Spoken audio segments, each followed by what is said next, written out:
লাগতেছে, কি একটা অবস্থা বাংলাদেশের।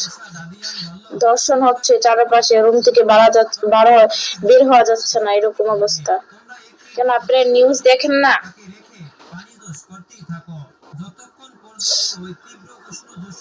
আর আমি আপনারা তো 30% মানুষ, বাহিরের মানুষ।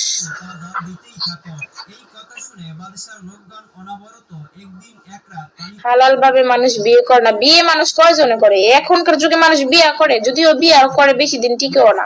প্রথম 2 দিন 1 সপ্তাহ ভালো যাবে, এরপর সুন্দরভাবে ঝগড়া হবে, তারপরে ওইলে মেয়ে ডিভোর্স দিবে, নাহলে ছেলে ডিভোর্স দিবে। ঠিক আছে, তারপর সে তার আগের জায়গা, আর মেয়ে তার সে আগের জায়গা। ঠিক আছে, তুমি যদি সৎ পথ অবলম্বন করো, তার পরিণতি কল্যাণকর এবং মঙ্গলময় হবে। বাদশাহ দাদিয়ান তার ব্যর্থতার গ্লানিতে অধিক কাতর এবং উত্তেজিত হয়ে দিশেহারা হয়ে উঠল। সে এবার তার লোকদেরকে বলল, তোমরা এবার এক কাজ করো, ব্যাগের মধ্যে তামা রেখে জাল দিতে শুরু করো।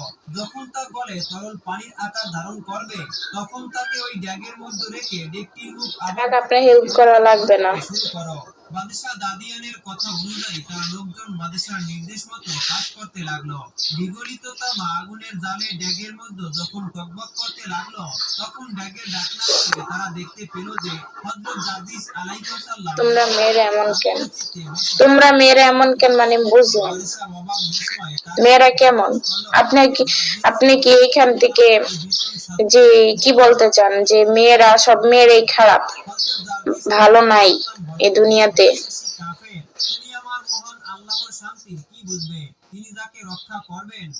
তোমরা মেয়েরা এমন কেন? একটা মেয়ে খারাপ হওয়ার উদ্দেশ্য থাকে অবশ্যই। একটা ছেলে ছাড়া একটা মেয়ে কখনো নষ্ট হতে পারে না। ঠিক আছে, তোমরা ছেলেরা দুধের দোয়া এরকম তুলসী পাতা না।